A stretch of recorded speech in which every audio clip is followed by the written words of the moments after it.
exhausted. Last night I couldn't sleep, but when I did, I could hear bombs in my dreams. Nightmare situation.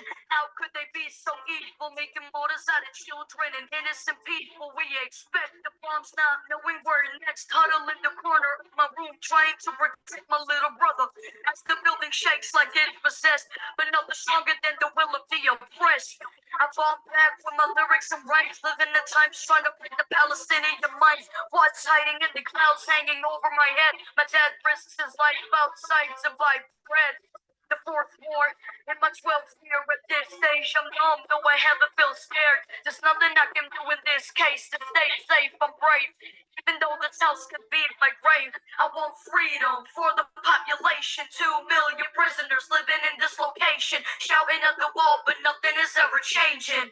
That's life under an occupation. I want freedom for the population. 2 million prisoners living in this location, shouting at the wall, but nothing is ever changing. That's life under an occupation. Mothers mourn, fighting with grief. White sheets cover bloody staff, lie on the streets. Buildings turn to ash, but my mind is made of steel. So it doesn't take much for me to heal. We'll lose the will to live or lose our minds. My auntie lost her home, so she lost her life, but she is still alive, but traumatized by the bombs that flew in and dropped at night. My sister couldn't sleep, tried to stop her cries. I said it was fireworks, I was telling her lies. Where's the compassion? This is heartless. It's like they want us all living in darkness. Not enough water and electricity for hours. They're knocking towers, but that's not knocking the power that I have in my pen. When I'm writing, I'm unstoppable. The microphone is the only escape possible. Cause that's the way that I can speak my mind. I wonder how does the fighter pilot sleep at night? Knowing he can turn the city upside down all of a sudden, slaughtering families with the push of a button. I want freedom for the population. 2 million prisoners living in this location, shouting at the wall, but nothing is ever changing. That's life under an occupation. I want freedom for the population. 2 million prisoners living in this location, shouting at the wall, but nothing is ever changing. That's life under an occupation. Patient.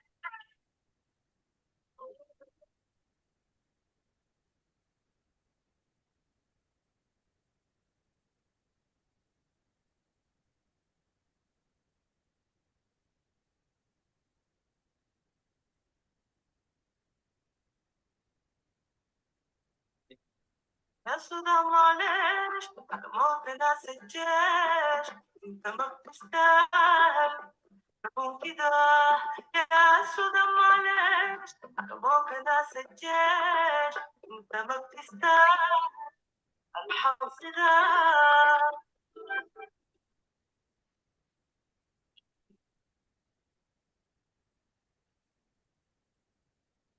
يا صدى معلش ممكن اسجل انت ما بتستاهل تكون كده يا صدى معلش ممكن اسجل انت ما بتستاهل الظلم ده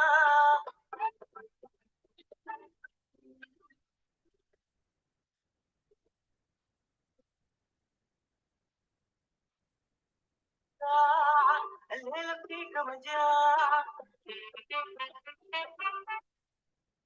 All right, greetings, greetings. Hello, everyone. Hello, hello. Thank you so much for being here. We appreciate you being here. We are happy to have you here. And as we have heard Comrade Ajamu say before in the past, I will extend a West African announcement, attention grabber, if you will, where I will say a go and you will respond by saying a may.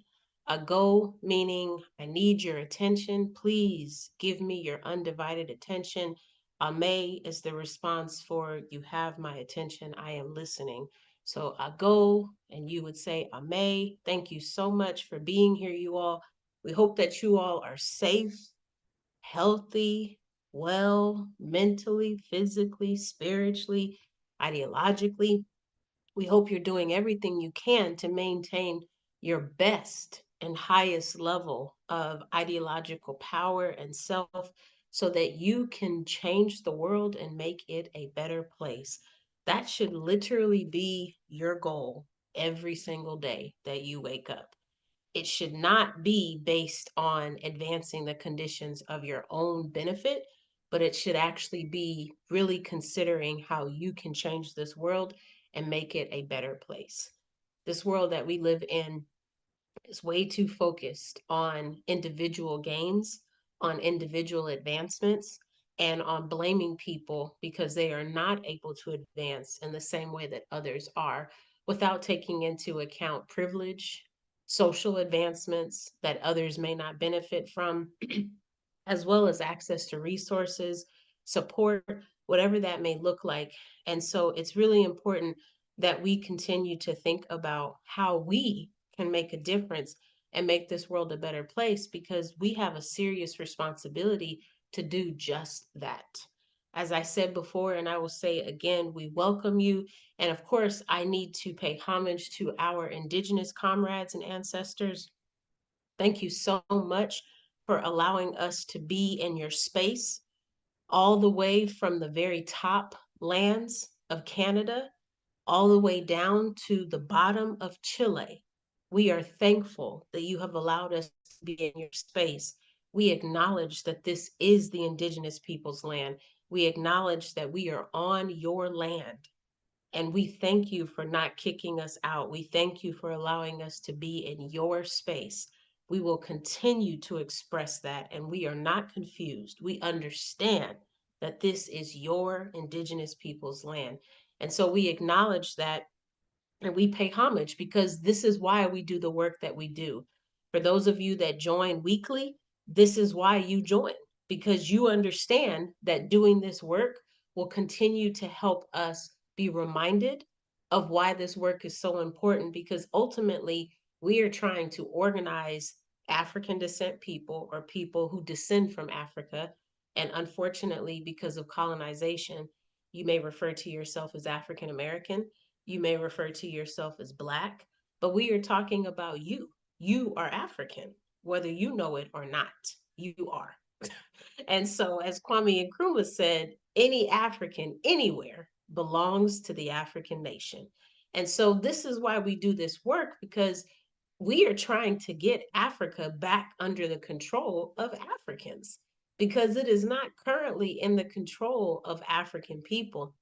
And it's certainly not operating off of a system that advances and benefits African humanity, but instead advances and benefits capitalist corporations, capitalist industries, and capitalist people. And we do not in any way support that current system of what it is. And so we are doing our ancestors' voices in addition to other broadcasts, in addition to in person as well as virtual live events because we are trying our best to let African people everywhere know that you need to be in an organization that is working for justice. The sooner you can join an organization that's working for justice, the sooner we can help regain control of Africa and regain control of the resources that can be sold or exchanged for profit that can also benefit African people everywhere. And so you may ask yourself, well, she's talking about Africans. What does that have to do with Indigenous people?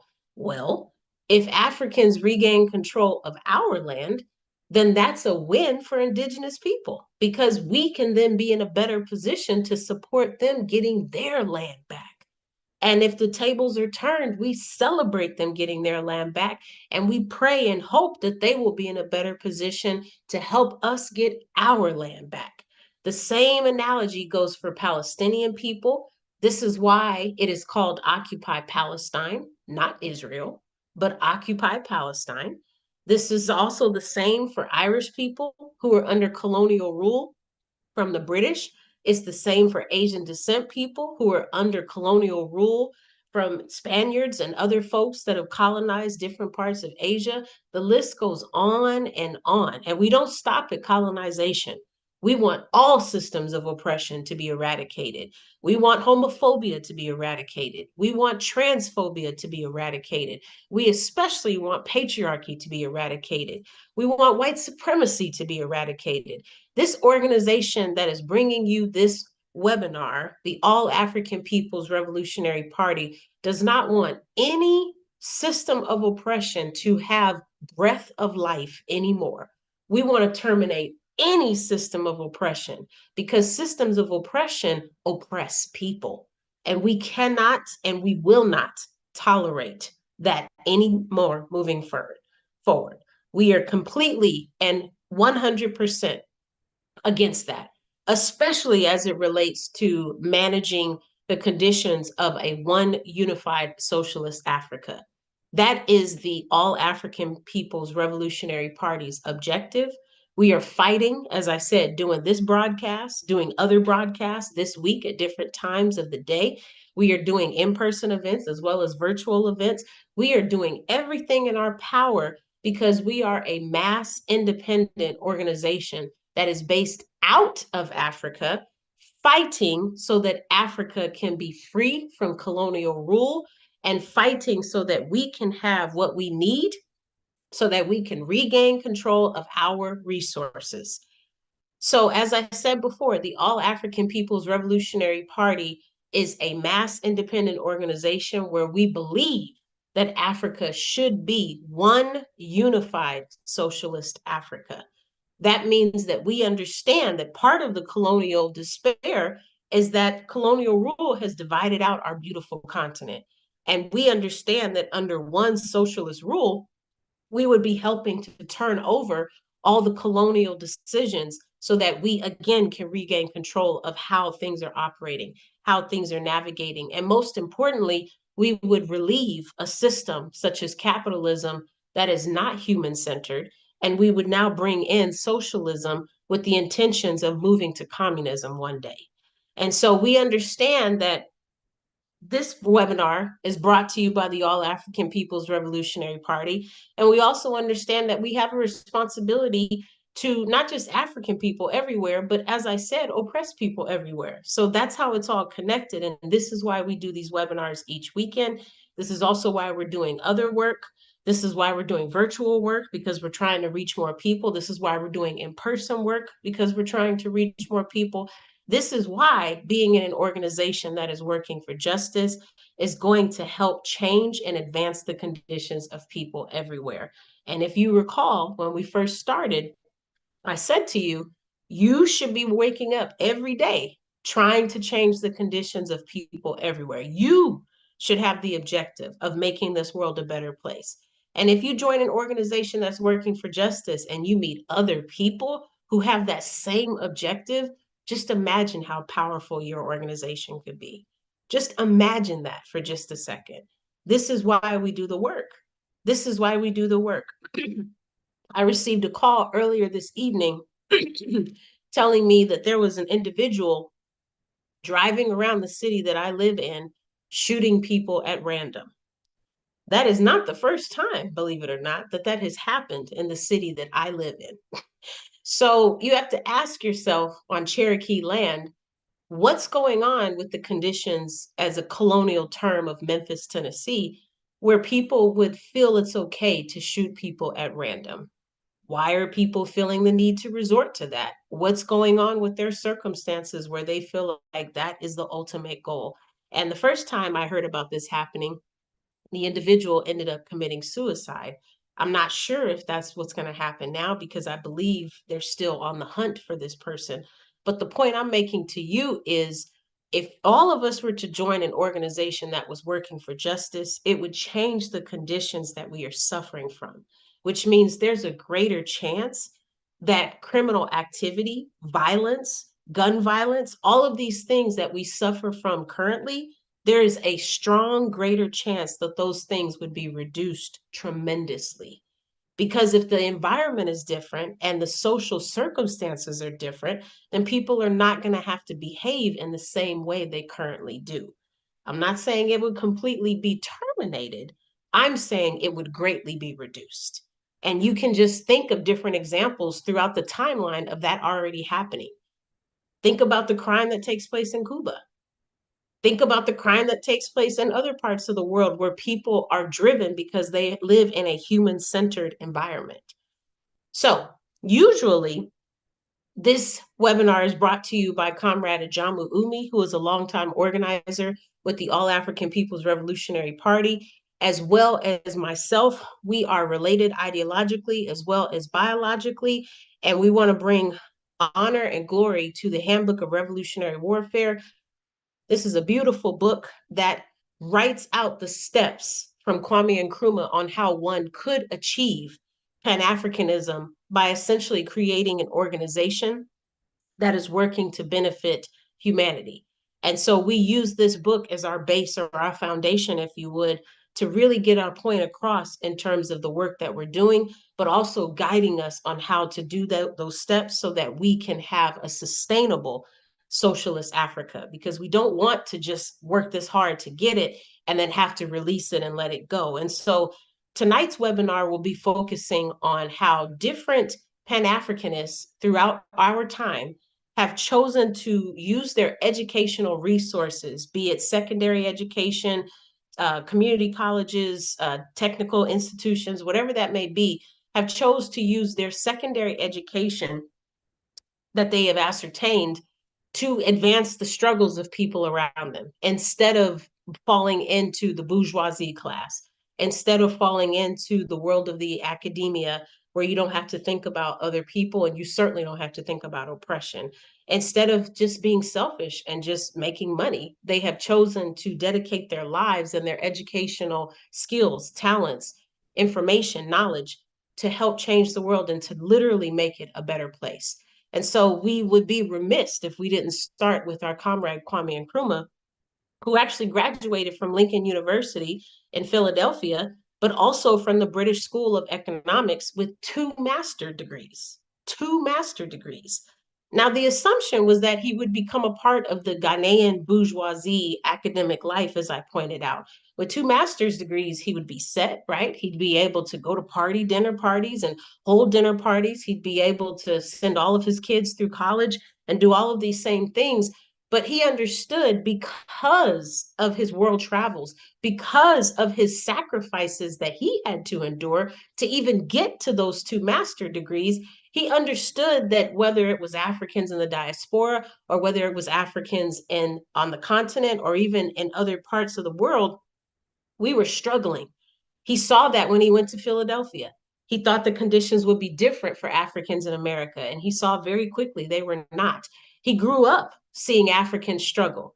As he was born and growing up as a little boy, he saw Africans struggling. When he went to his school in Britain, he was able to see again that Africans were struggling.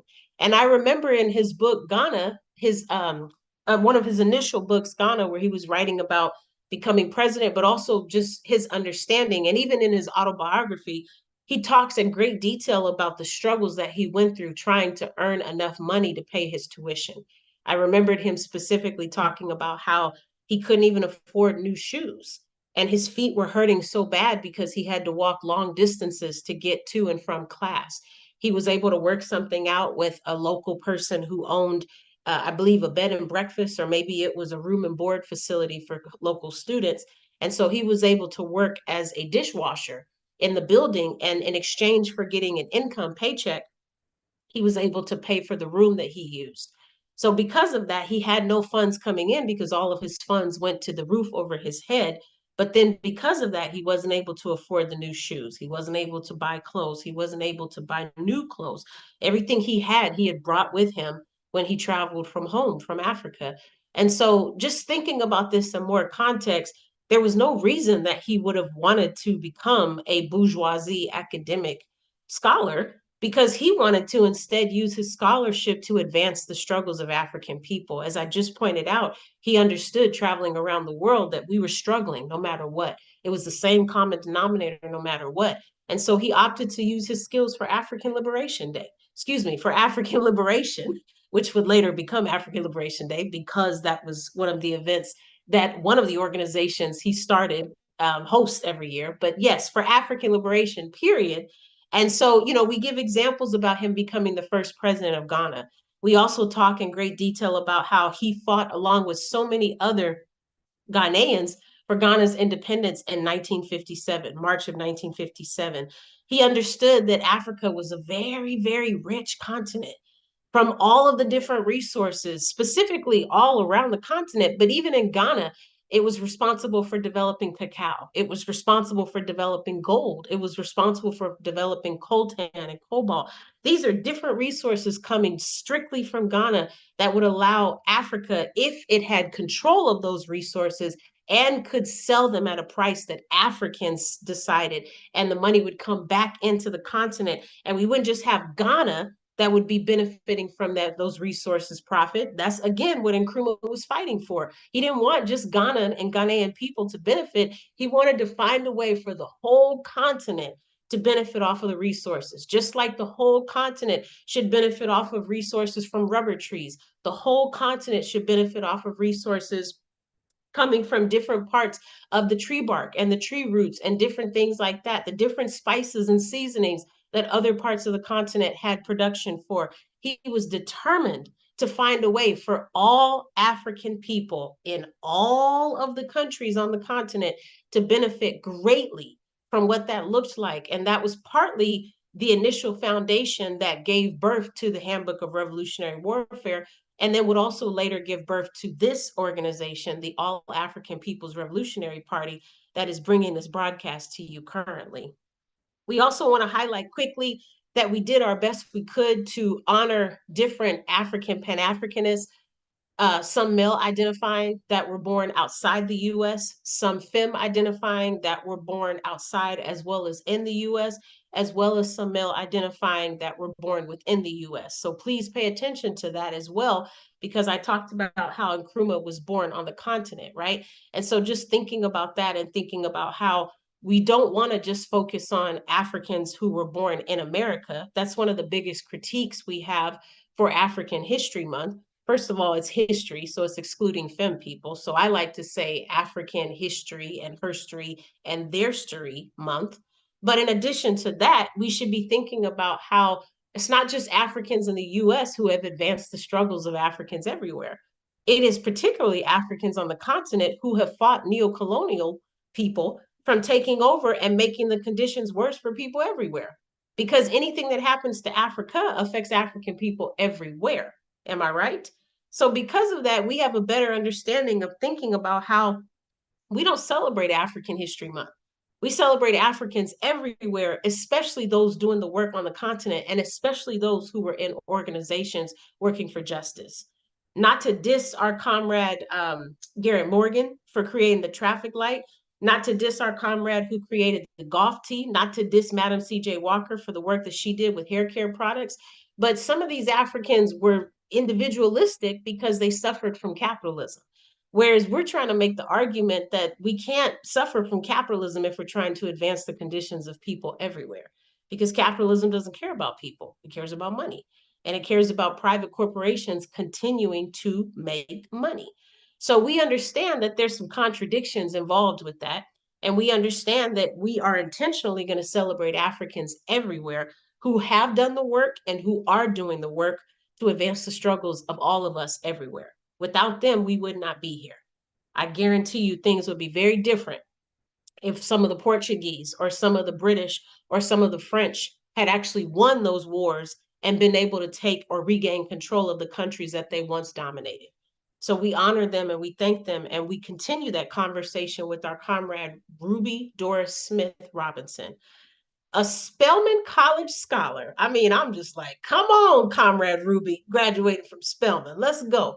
But Ruby Doris paused her studies to become one of the Student Nonviolent and Coordinating Committees, or as you may know it as SNCC, national directors, you all. This comrade became a national director, national, meaning this comrade had opportunities to talk to people all over the US as a Student Nonviolent Coordinating Committee director.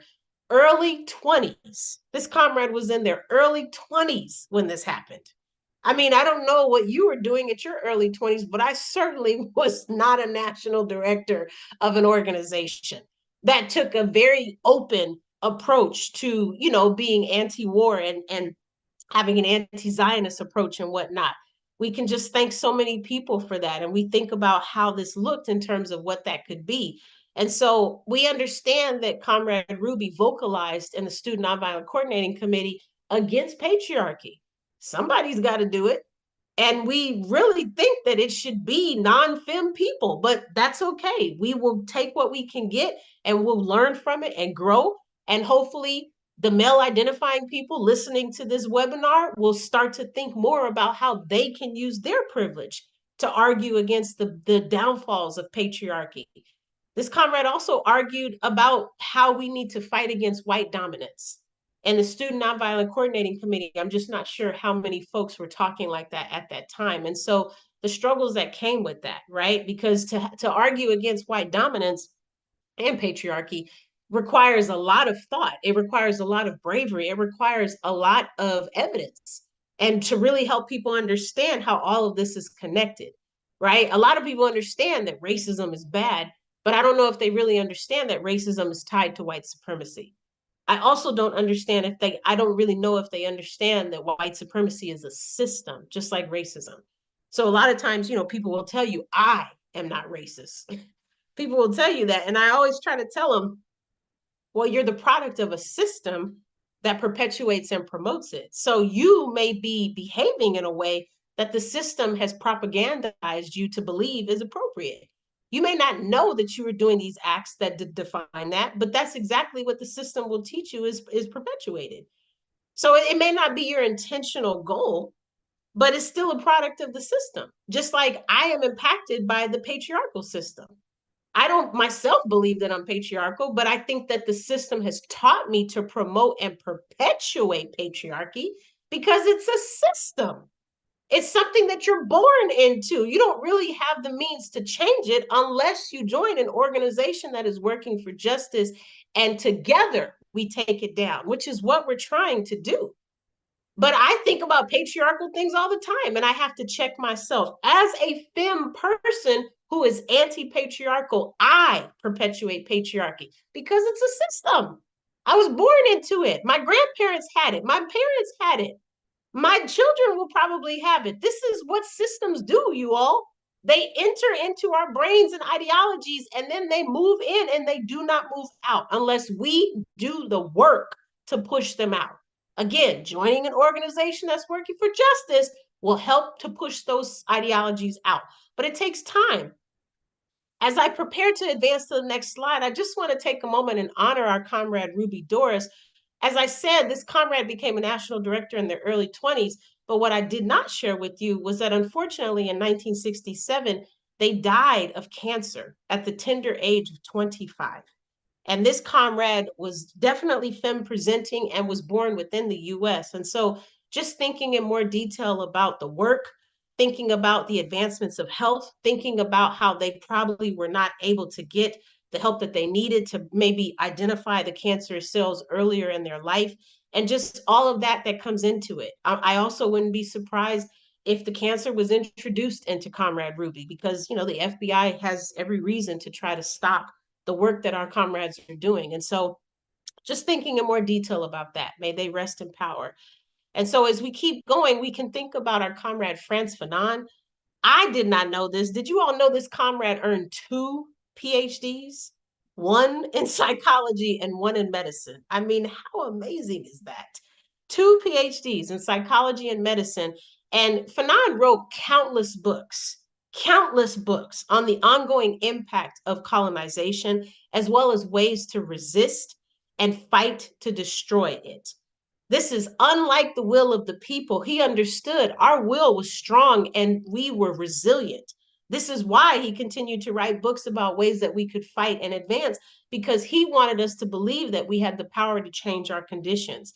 You see in the image there, they've got the image on the wall. I can't think of what it's called right now, sorry, but they've got this very encouraging message on the wall that says down with colonialism and imperialism. And so just thinking in more detail about how Dr. Fanon really pushed against the quest, again, like Nkrumah with 2 PhDs, he could have been set. He could have had his, white picket fence and his family and his 2.5 children. He could have had his Mercedes S-Class. He could have been good, right? But that's not what he wanted. He pushed against that quest for personal wealth. He began traveling. He was actually born in the Caribbean, Martinique, and he traveled to Algeria because he wanted to demonstrate Pan-Africanism by helping to play a major role and you guessed it, the Algerian Revolution. So he helped Algeria to fight and to resist colonialism, and he also made some efforts to help Algeria become independent. And so this is how we think about this, because even with his efforts with the Algerian Revolution, that had a direct connection to the continental Pan-African movement. This is why we know of Dr. Fanon's name, because of the work that he was doing in Algeria, as well as all of the books that this comrade has published over the time that he has been on this earth, trying to give information out so that we can understand not only are there benefits to fighting colonialism, but these are the steps one can take to do so. This is how you do that, from different book titles that would start, I believe he started as early as 1916 all the way until 1964 publishing books. And so just thinking in more detail about that and how lucky we are that this comrade studied colonialism to that effect, and then was able to take what he learned and write about it so that we could have more information. And I just said the comrade was born in Martinique, so we know that they were born outside of the US. And so if we keep going, then we have Andre Bouillon, right? And so Andre was born in the Central Africa Republic, and their mother was African and their father was European. After their studies, they traveled to Guinea-Conakry, where they worked to support Sekou Touré and the Democratic Party of Guinea in their fight for independence. If that was not enough, they then became the personal advisor to Patrice Lumumba in their ill-fated efforts to bring true independence to the Congo. And so, as I point this out, I want us to understand and just think about all the different organizations that we've talked about so far. And so what I did not mention was our comrade Nkrumah was in several organizations, and I want to mention some of those so that we can really start to think about how important it is when we say to join an organization that's working for justice. And so, if we think about Nkrumah, we understand that Nkrumah was in the Convention's People Party. We also understand that Nkrumah was in the Union of African States.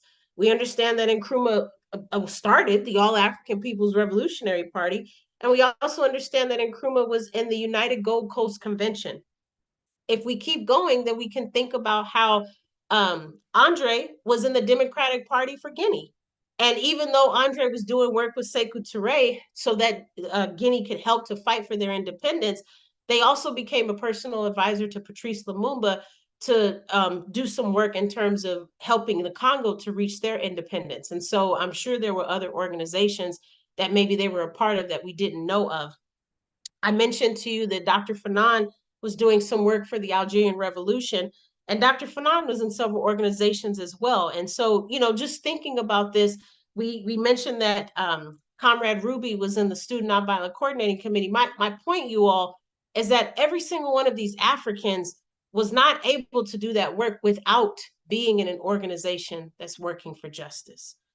Even with them going to school and becoming educated. And I don't really like it when people on social media insert themselves when something is happening and they say, well, I'm doing this because of so and so, and I understand because of my position. But I'm actually going to say, as a student who is in an organization that's working for justice, I truly understand how important it is. The two go hand in hand. You can't really understand how important it is for the education that you're obtaining unless you're in an organization that's working for justice, because in that organization that's working for justice, you are constantly exposed to how many problems your people are facing. If you understand that your responsibility is to fix the world and make it a better place. Now, you may not understand that, and you may have a little bit more work to do than some of us, but I have always understood that. My parents didn't give me a choice. They brought me in this world helping me to understand that. They exposed me to the drawbacks that different people suffered from, specifically because they were poor, specifically because they were colonized.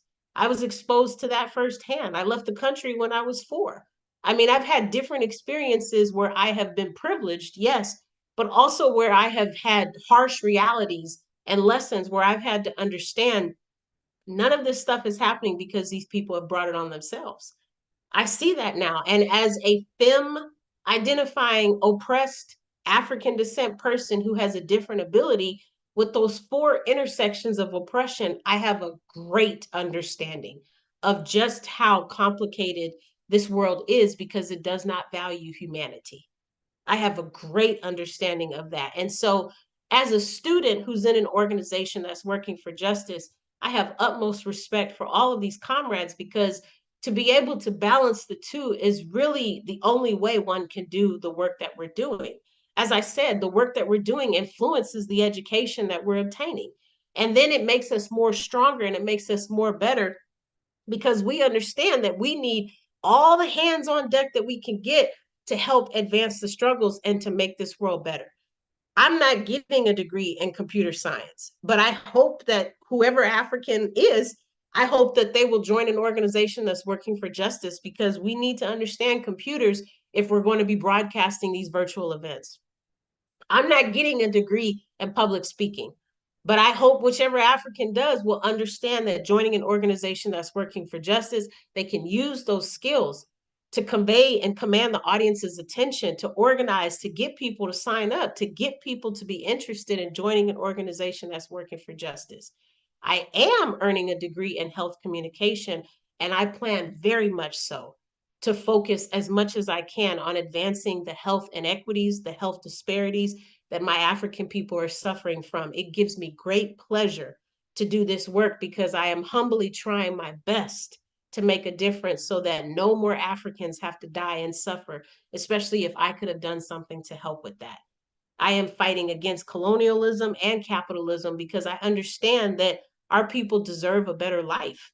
We deserve to be healthy. We deserve to live long, long periods of time. And colonialism and capitalism are some of the biggest threats when it comes to us dying sooner. So I'm working really hard to do that. And I understand that, again, being in an organization is going to help me attain the goals I need so that I can do that. It's already helped me tremendously. It's increased my political education. So I have a better understanding of what's going on the continent, what kind of health resources we have. It's exposed me to how amazing Cuba has been in terms of their public health advancements. And it's allowed me to see the connection of how we could potentially work together and use some of Cuba's resources to help get more mass people to achieve healthier outcomes. So again, being in an organization that's working for justice is literally the intersect that you need to change the world and make it better. You can't do it by yourself, and you should not have to. You should want to be in an organization that's working for justice because you need help, and that's okay. Help is where we're going to be able to foster each other. Help is where we're going to be able to grow. Help is where we're going to be able to understand that all of this is not for nothing. All of this matters because we all have a responsibility. And being able to push that responsibility out, execute that responsibility, make our ancestors like Andre proud, how humbling is that? How humbling is that to know that this comrade's life was not in vain? How humbling is it to know that our comrade Ruby didn't just die at 25 for no reason? To know that as they're rolling over in their grave or as their ashes continue to be spread, that they can know that the work is continuing, that they can know that we are still making a difference, that they can know that we understand the work and the sacrifices that they did, and we will continue because they have passed the baton to us and we understand we need to step up to the plate. No one is going to save us but us, right? So if we continue on, then we can think about how all of these people have done what they've done for us. If we continue on, then we can think about our comrade, W.E.B. Du Bois, right? So W.E.B. always had a knack for helping to advance the conditions of African people. As a matter of fact, I went to the American Public Health Conference a couple of years ago. I think this was before quarantine, so it was probably 2019. And I was really surprised, you all, because I was attracted to this session called 1492, Occupy Palestine. And I was like, at a public health conference? What's going on? So I went to this session and it was led by Palestinian people who were talking about the impact of them having their land be stolen from them and what that looked like in terms of health outcomes, which was so interesting. And so I really enjoyed sitting in that space.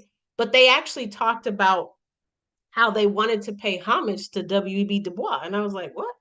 And they went on to say that, the conference took place in Philadelphia. So they went on to say that, they were looking at how different scholars had used their education, their privilege to advance the research in terms of helping more people to draw attention to some of the issues people were facing. And then they cited the Philadelphia Negro. And I had never researched that particular study. I didn't know anything about it. So they talked about it in this session. And I grew to understand more about the work that Du Bois was doing in terms of really trying to understand not just the social conditions that African people faced in Philadelphia, but also the epidemiological social conditions, which was so interesting to me. Because if you know anything about epi, or as we say in public health, epidemiology, then you know it focuses on studying how diseases are transmitted. So when we think about people who are sick, we would say, well, how did this disease get transmitted? Was it patient zero, meaning the first person who was able to transmit it? That's always been the focus. I have never taken a class that did not focus on that part of epidemiology. But it was in this session that I was introduced to social epidemiology, which I had never heard of before. Well, social epidemiology studies how white supremacy impacts your health. It studies how racism impacts your health. It studies how colonialism impacts your health. And I just was blown away when I learned that, because they were saying that it was Du Bois who had kind of helped to evolve that specific area of discipline. Before him, there wasn't really a social epidemiology focus, but because of his Philadelphia Negro study, more and more people were starting to see how social conditions could impact a person's health, which, duh, yeah, they can. But if you're not studying that, you're not going to see the connection. You're not going to understand that. So I just appreciate Du Bois, because it's because of him that we have social epi, where we can say that white supremacy is a direct impact of high blood pressure, or stress, or migraines, or whatever that may be. You see what I'm saying? And so just thinking about that in more context, we know that Du Bois graduated from Fisk University, another HBC. Whoop, whoop. And along with his graduate degree, because he also got advanced degrees from Harvard, okay, he was a member, you guessed it, of another organization, the NAACP, and he was also a member of the Niagara movement. So two different organizations that I could find where I was learning more about what Du Bois was doing. Du Bois played a key role in organizing the first 5 Pan-African Congresses. The first 5 different Pan-African Congresses, you all. And the 5th one directly influenced the African independence movement. You would be surprised if I said, or maybe you would not be, but it was that 5th Congress that actually connected the African independence movement, which had a direct influence on not just the US civil rights movement, but also the Caribbean civil rights movement. So the work that Du Bois was doing in organizing these first 5 Pan-African Congresses, I mean, that just goes without saying. We talk all the time in our organizations about how different people need to step up, right? Sometimes you feel nervous, sometimes you feel scared, sometimes you're not sure if you can take more on because you're trying to make sure you can balance all your responsibilities as an organizer, but also maybe as a personal individual in terms of your familial responsibilities, or if you're a student, your student responsibilities, your studies, whatever that may look like. But I just think about how Du Bois was able to organize 1, 2, 3, 4, 5 Pan-African Congresses. I can't imagine, how he found time to do that while he was finishing up his degrees, or maybe when he was in his post doctorate work, or maybe when he was working as, a scholar doing research, a grad assistant, whatever that looked like. But I do know that this comrade could have walked away after the first one. He could have walked away after the second one. This comrade chose to organize this event 5 different times.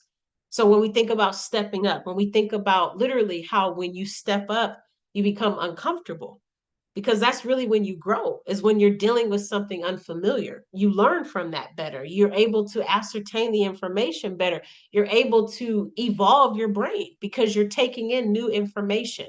Now, yes, that's a scary sensation, but at the same time, later, people will be able to say, I really enjoyed going to this Pan African Congress, And I really appreciate all the organizers who put in the work to do it, because without them organizing it, I'm not really sure if the African independence movement would have taken off the same way. There's a reason that they had this 4 more times after the first one, right? So just thinking about how your work that you're doing, it literally is connected to changing the world and making it a better place. And we can talk about how, these Pan-African Congresses impacted the African independence, but as I just said, it also impacted the Caribbean and the US. So we're not even just talking about how the work he did just impacted Africa. As I said, what happens to the African nation happens to Africans everywhere, right? And so just thinking about that in more context and just how deep that can be in terms of how this is bigger than you, this is bigger than me, this is bigger than us individually. This is why individualism has no place in Pan-African work, because Pan, meaning global, we're talking about all, we're talking about every single person who is impacted by this work. We want them to be impacted. We want them to be able to benefit. We want them to be able to have a better life. We all deserve that. None of us deserves to suffer from capitalism. And I'm not just talking about humans. Animals suffer. I'm not just talking about animals, plants, oxygen, environmental tools, all of these things suffer because capitalism is a vicious system that allows people to drive around randomly and shoot people. That's the system we live in, you all. This is the same system that charges you for air when your tire is low, the same air that you go outside and breathe. And eventually we'll have to pay for that too.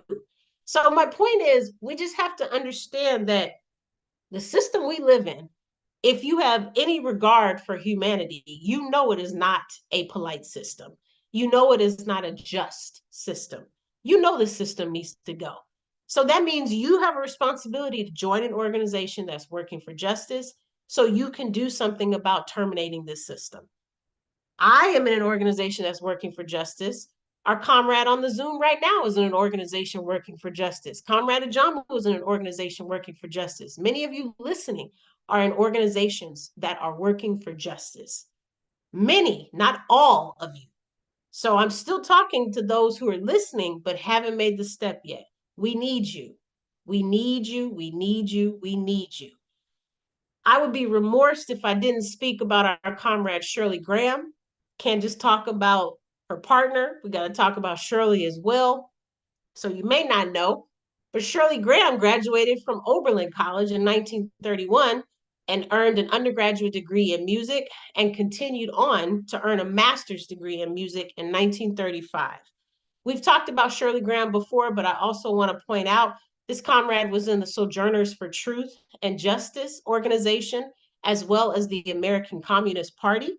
And Shirley Graham started and established the first radio and television talk show that still airs today in Ghana in terms of advancing the conditions for Ghanaian people, as well as Africans everywhere. And so just thinking about the work that both Du Bois and Shirley did, obviously you see the photo there of Du Bois sitting with Nkrumah. Well, we know that there's photos that Shirley Graham is taken with Nkrumah as well. And so just thinking about how connected the Pan-Africanism is in terms of them both understanding how they could use their skills that they ascertained in their educational studies to advance the conditions of people everywhere. The reason that this seminar is called Class Suicide, in case you haven't made the connection yet, is because all of these comrades have decided that they do not want to promote or highlight class division. Every single one of them has chosen not to highlight or promote class division. Because if one becomes educated, there is a distinct and obvious class division, because we know that when a person becomes educated, they literally can become in a different bracket income-wise than those who are not. So every single one of these comrades has chosen not to have a class division. They have chosen not to be in a class that separates and excludes people. They have chosen not to highlight the fact that they obtained educational skills. They have chosen not to elaborate on that. They've chosen not to promote that. If anything, they probably downplayed it and didn't want people to make it a big deal because they wanted more to advance the conditions of the people they were working so hard to help. So they probably didn't tell a lot of people that this is what they did. Or if they did, it was so that they could use those skills to have the action that needed to be taken place. Like I think of Shirley Graham and how, with her background in music, she probably had some technological experience. And that's probably how she was able to start the radio and television talk show. She also probably played some instruments while she was on there and was able to, pick up different tones and background music, or sounds that could be played while they were transitioning out from speakers to a different session. And so again, like, just thinking of how we all can use our skills to make this world a better place. And that starts by joining an organization that's working for justice.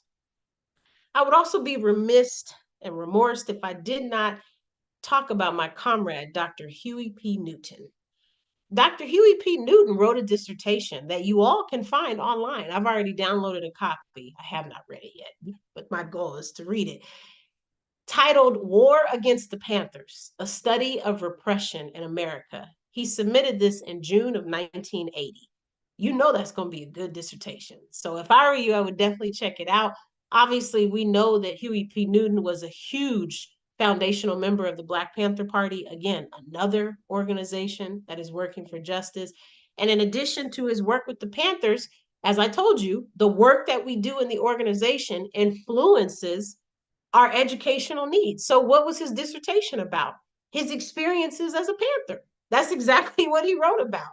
His experiences as a Panther and the Panthers' organizational tumultuousness that they navigated through, because the system and society was trying desperately to tear the organization down, right? So I think the title is appropriate, War Against the Panthers. I think that's a very appropriate title. And so just thinking about that in more context. And then as I prepare to close, I just also want to honor our other comrade, Kwame Ture, formerly known as Stokely Carmichael.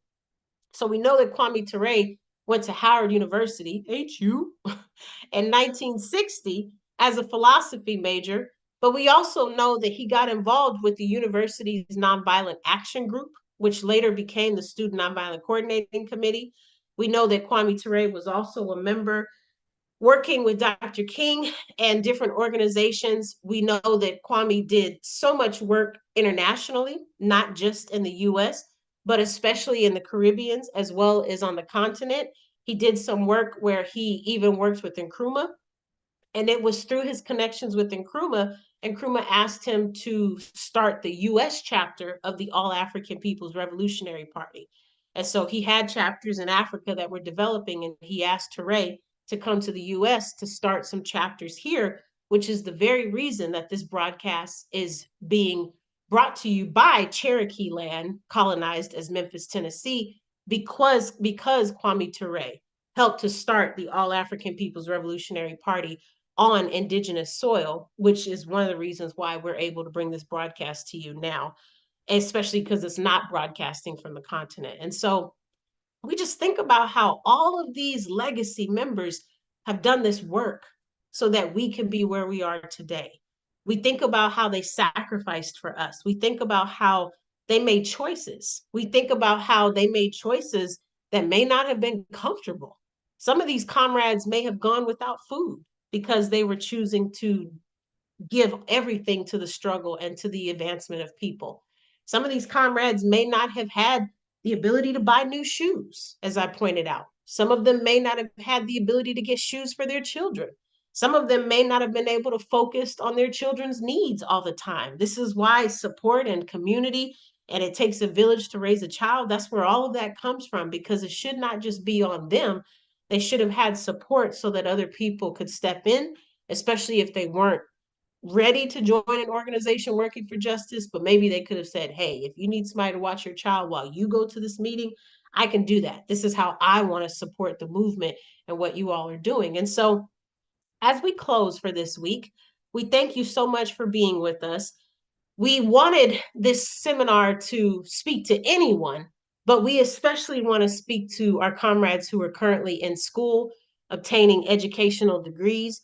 We just want to make sure that you all stay aware. We want to make sure you stay awake. We want to make sure you stay noble to the cause that you have. You are not earning that degree because you're earning it. You're earning it because we need you to make this world better and to change the conditions for the people that look like you. We also want you to change the conditions and make the world better for other oppressed people that may not look like you. You have a responsibility. I'm earning a doctorate degree. I have no intention on just making a bunch of money and not contributing to humanity. I literally was not wired that way. And so if you are having a hard time wrapping your brain around that concept, join an organization that's working for justice and find out how quickly it humbles you to see that you really have a lot of work to do because it was never about you. None of these ancestors could have made it about them. They all did the work because they wanted you and I to have a better life. So what does it look like that they're sacrificing for you and you get to suddenly stop and just become selfish? That doesn't work for us. That's not going to be effective for our movement. That's not going to be effective for the intentions that we have. And it's certainly not going to help the children of tomorrow who are still suffering. That is unacceptable, and we simply can't use that in our business. That's not going to work. You need to do better, and you have a responsibility to do better. You've been given a gift where you can complete a college degree. A lot of people will never, ever get that chance. That is such a gift that you've been given. So take it and use it to change the conditions because our people need help. Our people are struggling. We are starving. Our people are sick. Our people are suffering. Our people are unhoused. Our people are dying from illnesses that they should not be dying from so quickly. Our people are being discriminated against on the streets and in the workplace. Our people are not able to hold jobs. Our people are not able to support our children.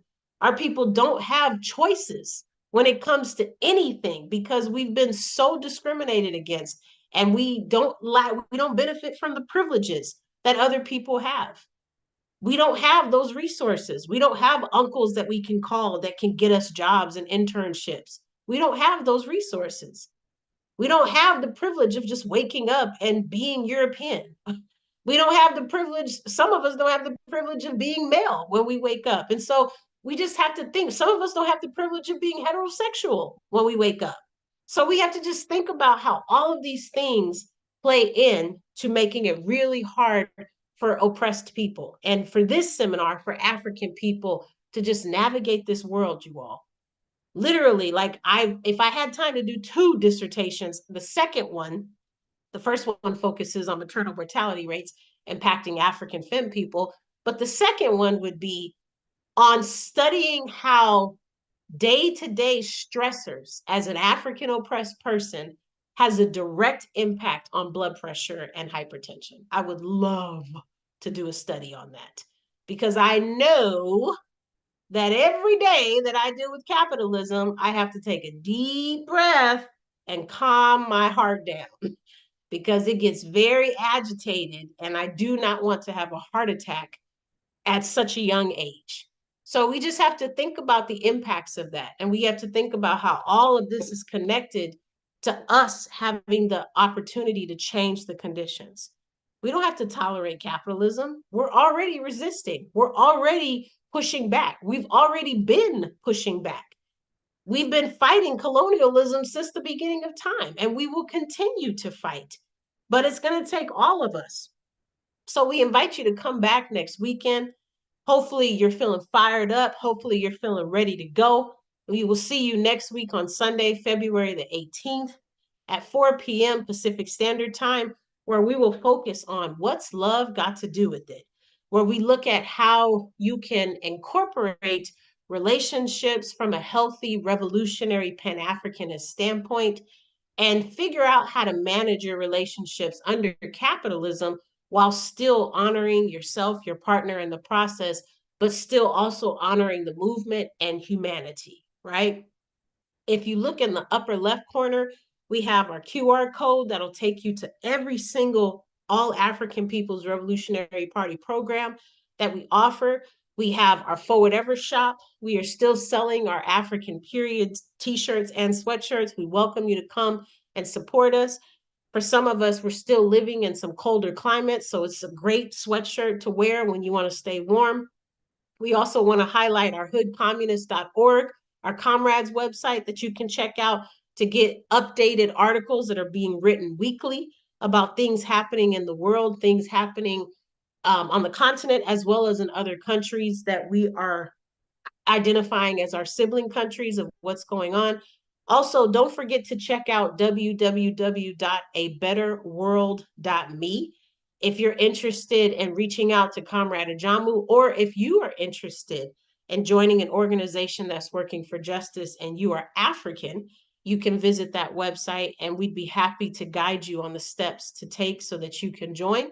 If you're not African, you can still reach out to Comrade Ajamu through that website, and we can give you some tools on how to start your own organization with other people that identify with the same background as you, so that we can get you started with some political education so that you can go from there. We're going to continue to bring attention to our other website. You can also visit www.aapr-intl.org. That is a secondary website and actually our international main website, where it has tabs that you can visit if you are ready to join the All African People's Revolutionary Party and you are African. So feel free to join that as well. We're going to continue to think about our comrade Sekou Odinga. May they continue to rest in power. May we be with their families, sending positive thoughts and love to them, hoping that they have everything they need to navigate through this very tough and difficult time as we continue to mourn the loss of our comrade. I want to also bring to you all's attention in the upper right corner, we see the book Comrade Ajamu wrote, A Guide for Organizing Defense Against White Supremacists, Patriarchal, and Fascist Violence. This continues to be one of the best sellers. And as I pointed out at the beginning of our seminar, the Handbook of Revolutionary Warfare was written by Kwame Nkrumah. Well, Comrade Ajamu kind of upgraded the book and wrote this as a secondary piece to that first handbook, as a continuance, if you will, but also an updated version. Comrade Nkrumah was amazing and was so far into his time, but unfortunately, Comrade Nkrumah wasn't talking about patriarchy, right? He wasn't talking about fascist violence at that time. And so Comrade Ajamu was able to kind of take the handbook and kind of upgrade it, if you will, with this guide for organizing defense. So you can purchase these on Amazon. The soft cover, I believe, is $8, $8, $8 US. And so definitely feel free to check that out. Go to that link or page, and you can also type their name in and go from there. And then the bottom right is our QR code for raising books for Burkina Faso. So we're still raising funds so that our comrades in Burkina Faso can earn money to pay for books. We're trying really hard to educate our youth based on the resources that are political and Pan-Africanist, and not giving them tools based on white supremacy, such as Huckleberry Finn and other books that advance, European white supremacy, but not African, especially in Burkina Faso, a country in Africa. So we thank you so much for joining us, you all. We hope that you stay safe, be well, look out for one another, join an organization that's working for justice. Think more about how you are going to change society and humanity. As I said, you should go to sleep thinking about that. You should wake up thinking about it. It should be on your mind all the time, because that's how you're going to decenter the individualism that you've been taught to promote. So continue to think about that. Continue to think about all the people who sacrificed for you to be sitting in the comfort of your space that you're in right now. And think about how you plan to sacrifice so that other people after you can sit in the comfort of their space because of the work that you have done. You have a responsibility to humanity, so don't waste it. Join an organization that's working for justice. Stay safe, and we will see you next week. Peace. Thank you, everyone.